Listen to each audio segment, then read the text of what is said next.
Halo guys, gimana nih kabar kalian hari ini? Semoga kalian selalu semangat ya. Karena di sini kita mau bagiin sedikit informasi tentang konsep dasar pengambilan metode pemasaran dan branding usaha. Yuk simak videonya baik-baik, semoga kalian suka ya. Bye-bye. Oke, sebelum kita masuk ke materi yang pertama, kalian tahu nggak apa sih konsep pemasaran itu? Jadi, konsep pemasaran adalah suatu konsep yang digunakan untuk memaksimalkan keuntungan dengan cara memenuhi kebutuhan konsumen, meningkatkan penjualan, dan mengalahkan kompetitor. Nah, sekarang kalian udah paham kan apa itu konsep pemasaran? Selanjutnya, kita akan masuk ke materi yang pertama, yaitu tentang strategi promosi. Yuk kita bahas.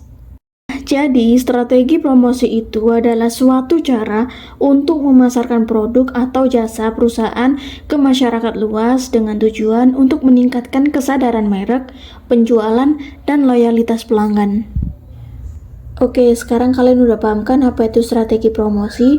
Selain kita memberikan pengertian tadi, kita juga memberikan beberapa contoh nih tentang strategi promosi yang paling umum digunakan oleh para produsen. Contoh yang pertama yaitu promosi melalui sosial media, di mana kita di sini menggunakan media sosial ini untuk mempromosikan produk-produk kita dan untuk meningkatkan kesadaran merek bagi para konsumen, seperti menggunakan YouTube, TikTok, Instagram, dan Facebook. Kemudian contoh yang kedua yaitu promosi melalui endorsement, di mana kita menggunakan para influencer atau tokoh-tokoh terkenal untuk mempromosikan produk kita supaya produk kita ini lebih dikenal oleh masyarakat luas. Contoh yang ketiga yaitu promosi melalui public relation, di mana kita menggunakan relasi-relasi ini dengan media dan komunitas bisnis untuk mempromosikan produk kita dan meningkatkan kesadaran merek.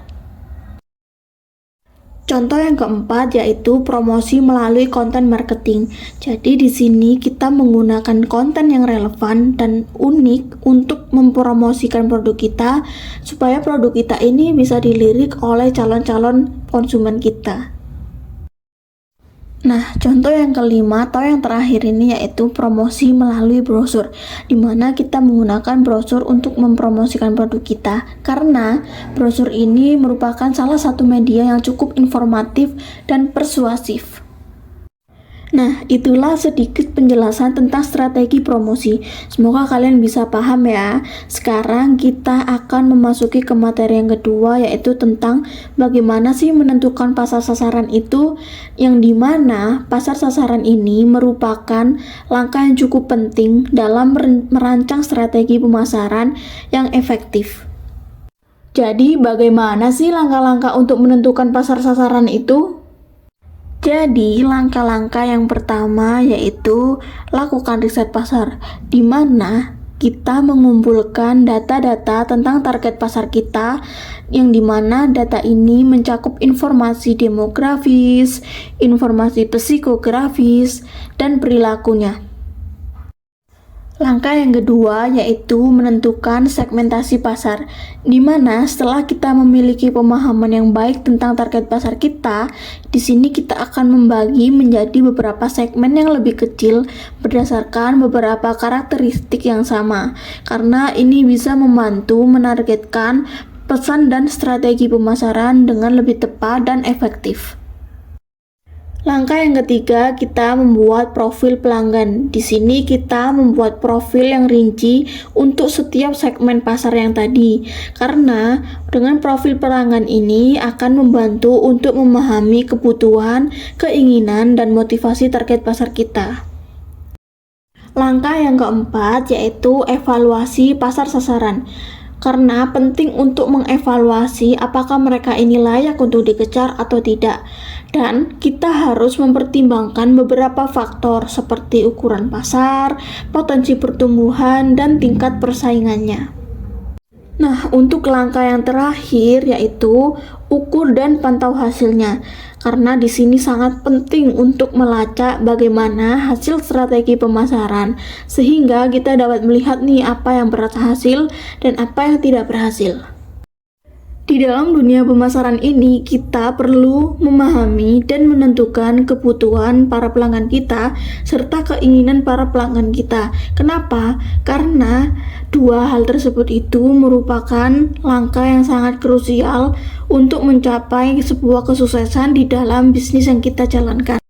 Nah, beberapa cara yang bisa kita lakukan supaya kita lebih memahami kebutuhan dan keinginan para pelanggan kita. Yang pertama yaitu kita perlu menganalisis data pelanggan untuk memahami pola kebutuhan dan keinginan mereka. Dan data-data ini bisa kita dapatkan dari berbagai sumber seperti penjualan, pengiriman, dan data interaksi dengan para pelanggan. Kemudian cara yang kedua yaitu dengan menginterpretasikan data, di mana kita harus memisahkan antara kebutuhan dasar dan kebutuhan pemenuhan harapan, yang dimana kebutuhan dasar ini meliputi kebutuhan fisiologis dan keamanan, sedangkan kebutuhan pemenuhan harapan ini meliputi rasa memiliki dan harga diri. Cara yang ketiga yaitu dengan mengikuti konferensi dan diskusi dengan para tim sales, di mana tim sales ini biasanya memiliki wawasan yang lebih baik tentang kebutuhan para pelanggan kita, karena mereka ini lebih sering berinteraksi langsung dengan para pelanggan. Cara yang keempat yaitu kita perlu menggunakan media sosial untuk mengamati tren dan kebutuhan pelanggan, di mana banyak pelanggan yang berbagi kebutuhan dan keinginan mereka di media sosial, sehingga kita bisa memanfaatkan hal tersebut untuk mengetahui apa yang sedang dibutuhkan dan apa yang banyak diminati oleh para pelanggan saat ini. Cara yang kelima yaitu kita perlu menghemat anggaran dengan mengukur persediaan dan menyesuaikannya dengan jumlah kebutuhan para pelanggan kita, karena hal ini juga bisa membantu kita untuk memahami apa yang sedang dibutuhkan oleh para pelanggan kita. Nah, itulah beberapa cara yang bisa kita lakukan supaya kita lebih memahami kebutuhan dan keinginan pelanggan kita, yang dimana dengan memahami kebutuhan dan keinginan pelanggan kita bisa menciptakan produk dan layanan yang sesuai dengan kebutuhan mereka, serta bisa meningkatkan kepuasan para pelanggan dan meningkatkan kesadaran bisnis kita. Kemudian bagaimana sih metode dan konsep bisnis yang sesuai supaya kita bisa membangun branding produk dan usaha yang kita miliki ini?